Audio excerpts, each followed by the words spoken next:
అంబేద్కర్ చెప్పిన ఒక మాటతోనే నాది ప్రారంభిస్తాను. అంబేద్కర్ ఏమంటాడంటే, సాంఘిక సమానత్వం రాకుండా రాజకీయ సమానత్వం వస్తే సమాజం బాగుపడదు అన్నాడు ఆయన. సో మనకి రాత్రికి రాత్రి రాజకీయ సమానత్వం వచ్చింది. రాజకీయ సమానత్వం అంటే మనకి స్వాతంత్రం వచ్చింది. ఒక బానిసత్వం నుంచి మనం స్వాతంత్రులమయ్యాం. కానీ ఈ దేశంలో సాంఘిక సమానత్వం రాలేదు.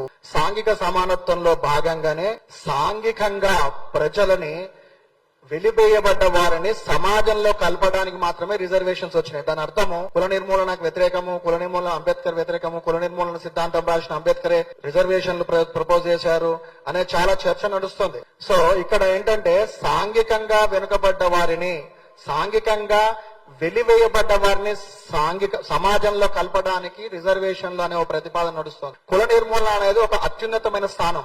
దేశం బాగుపడాలంటే దేశం కులరహితం కావాల్సిందే. ఈ దేశం భారతీయులుగానే గుర్తుంచుకోవాల్సిందే, భారతీయులుగానే మసలాలి ఈ దేశ ప్రజలు అని అంబేద్కర్ గట్టిగా కోరుకున్నాడు. అందుకే రాజ్యాంగాన్ని రచిస్తూ we the people of India అనే స్టార్ట్ చేశాడు. పార్లమెంట్ లో రికార్డు ఉంటుంది అది. We the people of India అంటే భారతీయులమైన మనము అని. భారతీయులు అంటే కులాలు గాని మతాలు గాని ఇవన్నీ కాదు. సో ఇటువంటి సంఖ్య అంటే కులరహితులు, అంబేద్కర్ ప్రతిపాదించిన కులరహితాన్ని, కులాంతర వివాహాలు చేసుకొని మాకు కులం వద్దు అని స్వచ్ఛందంగా కులాన్ని వదిలేసిన వారు, ఇలాంటి వారి సంఖ్య ఎంత ఉన్నది అని తెలిస్తే గనక సమాజంలో ఒక భరోసా వస్తుంది. ఇప్పుడు తెలంగాణ రాష్ట్రంలో ఈ సంఖ్య రావడం వల్ల మేము కూడా ఎక్కడైనా మనసులో కులాన్ని వదిలేసుకుంటే బాగుంటది అనుకున్న వాళ్ళ సంఖ్య ధైర్యంగా ఎస్ మనలాంటి వాళ్ళు 12 లక్షల మంది ఉన్నారు అని ఒక రికార్డుని, ఈ రికార్డు పెంచడానికి అవకాశం ఉంటది. ఇదే సంఖ్య, ఇదే కాలమ్స్ కనుక సెంట్రల్ సెన్సస్ లో ప్రవేశపెడితే దేశం మొత్తం మీద కులరహితులు ఎంతమంది ఉన్నారని తెలిస్తే దేశం మొత్తం భరోసా వస్తుంది. ఒకడు కొట్లాడుతుంటాడు కులం వదిలేసుకుందాము, నేను సాంఘికంగా ఇదేంటి ఈ కులం అంతా నన్ను చెడ్డవాన్ చేసి నీచుడుగా చూస్తుంది, నేను దీంట్లో ఉండను, ఈ మురికి కోపంలో ఉండను అన్న వాడికి భయం వేస్తుంది. నేను కులం వదిలేస్తే ఎక్కడికి వెళ్ళాలి? ఏది సంఖ్య, సమాజంలో ఎవరున్నారు నన్ను కాపాడడానికి? ఎస్ 12 లక్షల మంది ఉన్నారు. ఇటువంటి సంఘాలు ఉన్నాయి, ఇట్లాంటి సంఘాలు దేశం మొత్తం ఉన్నాయి. ఈ సంఖ్య తెలవడానికి కోసమే మా కొట్లాట, మా యుద్ధం. అంతేగాని సాంఘికంగా వెనుకబడ్డ వారిని సాంఘికంగా సమాజంలో కలపడానికి రిజర్వేషన్ తో మాకు సంబంధం లేదు. మేము ఈ కులం వద్దు అనుకున్నాము, అది అంబేద్కర్ నినాదము. ఎందుకు కులం వద్దన్నాడు అంబేద్కర్ రాశాడు, అంబేద్కర్ చరిత్రలో చెప్పాడు. ఈ దేశం ఎట్లా బాగుపడుతుందో కూడా అంబేద్కర్ చెప్పాడు. అదే నినాదంతో, అదే సిద్ధాంతంతో కుల నిర్మూలన సంఘం ఇట్లాంటి వాటిని కొట్లాడుతోంది. రేపు రాబోయే సెన్సస్ లో కూడా కులం వద్దన్న వారికి, అలాగే మతం వద్దన్న వారికి సపరేట్ గా కాలమ్స్ ఏర్పాటు చేయాలి. ఆ ఏర్పాటులో వాళ్ళ సంఖ్యను నమోదు చేయాలి.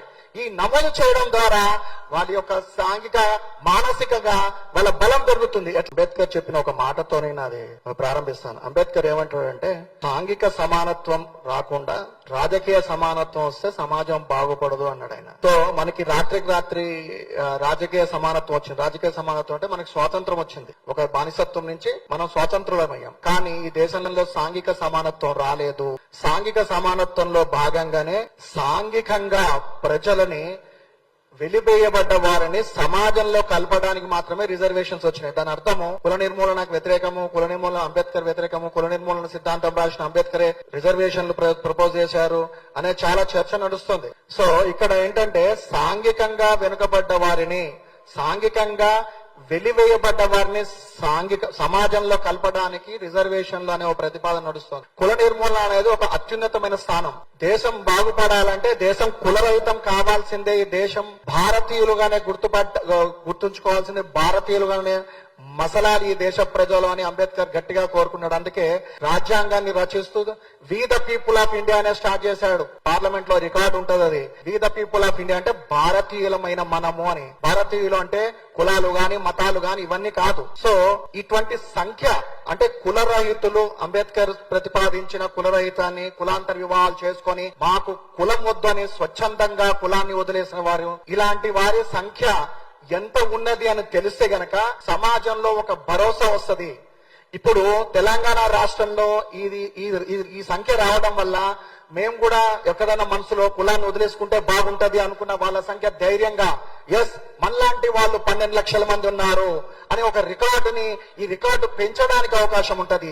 ఇదే సంఖ్య, ఇదే కాలమ్స్ కనుక సెంట్రల్ సెన్సస్ లో ప్రవేశపెడితే దేశం మొత్తం మీద కుల రహితులు ఎంతమంది ఉన్నారని తెలిసే దేశం మొత్తం భరోసా వస్తది. ఒకడు కొట్లాడుతుంటాడు, కులం వదిలేసుకుంటాము, నేను సాంఘికంగా ఇదేంటి, ఈ కులం అంతా నన్ను చెడ్డమని చేసి నీచుడుగా చూస్తుంది, నేను దీంట్లో ఉండను, ఈ మురికి కోపంలో ఉండను అన్న వాడికి భయం వేస్తుంది.